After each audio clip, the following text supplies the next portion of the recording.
यात तिचा काही दोष नव्हता असंच कुणालाही वाटलं असतं, पण तिचे हात रक्ताने माखलेले होते. तिच्या होठावर पसरलेले रक्त पाहून असं वाटत होतं जणू तिने एखाद्या ड्रॅक्युला प्रमाणे त्यांचं रक्त पिण्याचा प्रयत्न केला असावा. तिचा तो अवतार भयान असाच होता. पोलीस सुद्धा हैराण झाले होते. हे असलं दृश्य त्यांनी त्यांच्या उभ्या आयुष्यात कधी पाहिलं नसावं. तुम्ही जर हे दृश्य पाहिलं असतं तर तुमचा थरकाप उडाला असता. ही 10 वर्षांची चिमुरडी एखाद्या चेटकिणीसारखी भासत होती. तिची नजर अगदी स्तंभ होती. महिला हवालदार तिच्याशी बोलण्याचा प्रयत्न करत होती, पण ती हू नाही की चू नाही, केवळ शून्यात पाहत होती. काय घडलं असेल आदल्या रात्री हे जाणून घेण्याची सर्वांना उत्सुकता होती. तिचं नाव श्यामली असून सातारकर आणि सविता सातारकर यांची कन्या. सविताने शाल्मलीला या अवस्थेत पाहिलं तेव्हापासून ती धक्क्यातून सावरलेली नाही. कसं बस तिने दार लावून घेतलं आणि पोलिसांना फोन केला. शाल्मली लहानपणापासूनच जरा विचित्र वागत असे, पण ती शारीरिक आणि मानसिक रीतीनं सुदृढ आहे असं डॉक्टरांचं म्हणणं होतं. तिला इतर मुलाप्रमाणे खेळायला आवडत नाही. चॉकलेट, बिस्किट, कार्टूनमध्ये तिचं मन रमत नाही, पण ती अभ्यासात वगैरे बऱ्यापैकी हुशार आहे. तिचं दैनंदिन आयुष्यही व्यवस्थित आहे. तरीही लहान मुलांच्या चेहऱ्यावर जी निरासक्तता असते ती निरासक्तता तिच्यात कधीच नव्हती. तिची आई सविता ही पूर्वायुष्यात साधारणच अशीच होती असं म्हटलं जातं. तिचे वडील लहानपणीच वारले. मग घर चालवण्यासाठी तिच्या आईने अगदी वेगळा मार्ग स्वीकारला.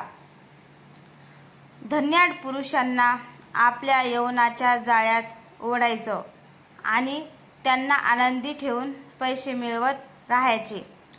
त्यामुळे सविताच्या मनावर विपरीत परिणाम झाला होता. आता जशी श्यामली एकलकोंडी वाटते तशीच तिची आई सुद्धा एकटीच राहत असे, कोणाच्याच मिसळत नसे. सविताने आपल्या आईला अनेक पुरुषांसोबत पाहिलं होतं. सगळे पुरुष आपल्या आईला काहीतरी इजा करत आहेत असं तिला वाटू लागलं. थोडक्यात सांगायचं तर तिला स्त्री पुरुष संबंधाविषयी घृणा वाटू लागली. ती हळूहळू मोठी होऊ लागली. आता तिने कॉलेज जीवनात प्रवेश केला होता. सविताची आई फार सुंदर होती. तेच सौंदर्य सविताला प्राप्त झालं होतं. तिला पाहता क्षणी संकलन व्हावं इतकी ती मादक होती. मधाळ जनुरती कॉलेज जीवनात प्रवेश केल्यावर तिच्या सौंदर्यावर घायाळ होणारे अनेक जण होते. तिच्या आईची पार्श्वभूमी अनेकांना माहीत होती, म्हणून तिच्याकडे पाहताना लोक त्याच नजरेने पाहायचे. मुलंही तिला छेडायची, पण ती मान खाली घालून राहत असे.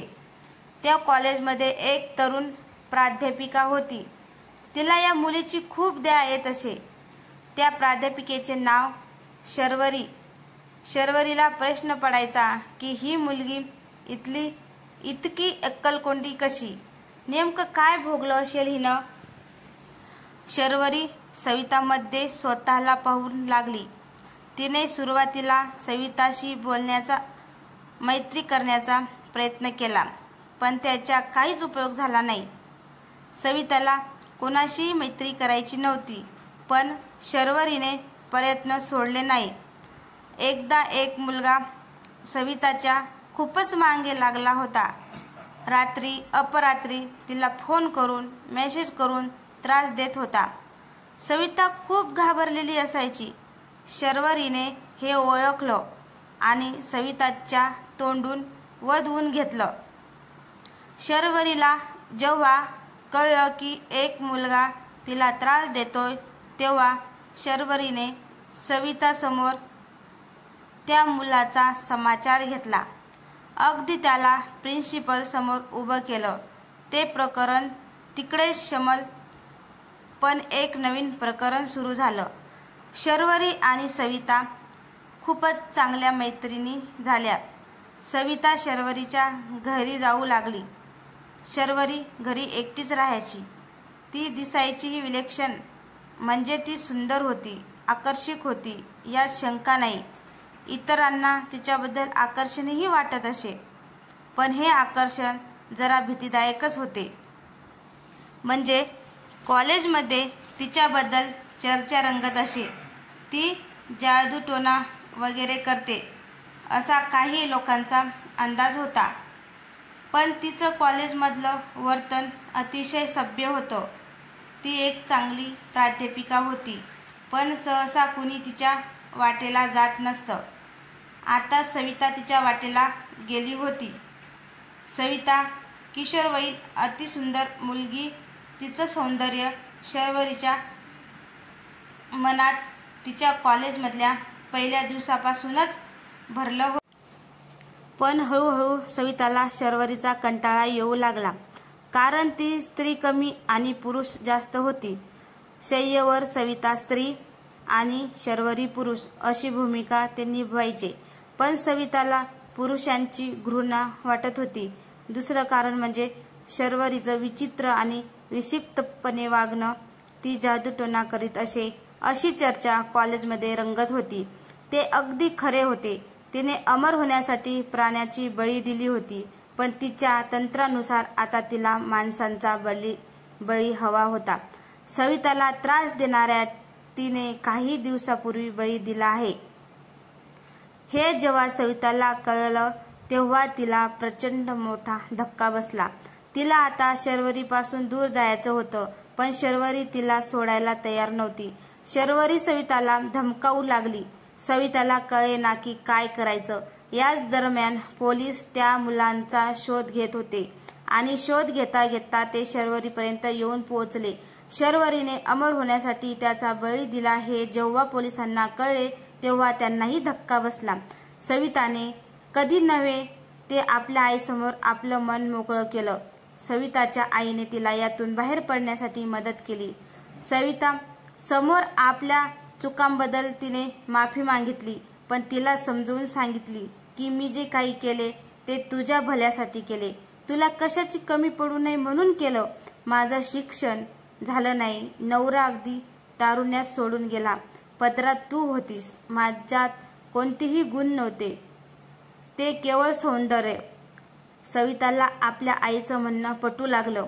हळूहळू पुरुषाबद्दलची तिची घृणा कमी होऊ लागली. मानसोपचार तज्ज्ञाच्या मदतीने ती यातून बाहेर पडली. त्याआधी काही विचित्र घटना तिच्या आयुष्यात घडून गेल्या होत्या. म्हणजे तिने शर्वरीच्या विरोधात कोर्टात साक्ष दिली होती.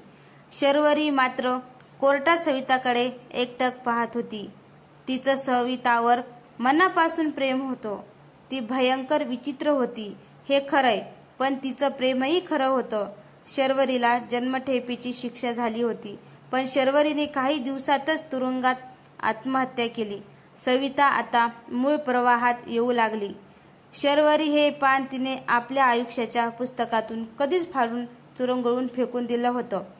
ती आता नॉर्मल झाली होती. नॉर्मल मुलीप्रमाणे तिचं लग्न झालं अनुज सातारकर सोबत. त्यांचा प्रेमविवाह. अनुज हा अतिशय भला माणूस. त्यांचा संसारही सुखाचा होता. त्यांना एक गोंडस मुलगी झाली, शाल्मली. तर आता आपण आपल्या मूळ कथेकडे वळूया. शाल्मलीने अनुज सातारकराचा म्हणजे स्वतःच्याच वडिलांचा खून केला होता. अतिशय विक्षिप्तपणे. पण का? कारण सविताने जरी आपलं वचन मोडलं असेल तरी शर्वरीने आपलं वचन मोडलं नव्हतंच. तुम्हाला आठवते ना, दोघांनी एकमेकांना वचन दिलं होतं की काहीही झालं तरी एकमेकांना सोडून जायचं नाही. या दृष्ट दुनियात त्याच एकमेकींशिवाय कोणीच नाही. शर्वरीने मृत्यूनंतरही ते वचन पाळलं होतं.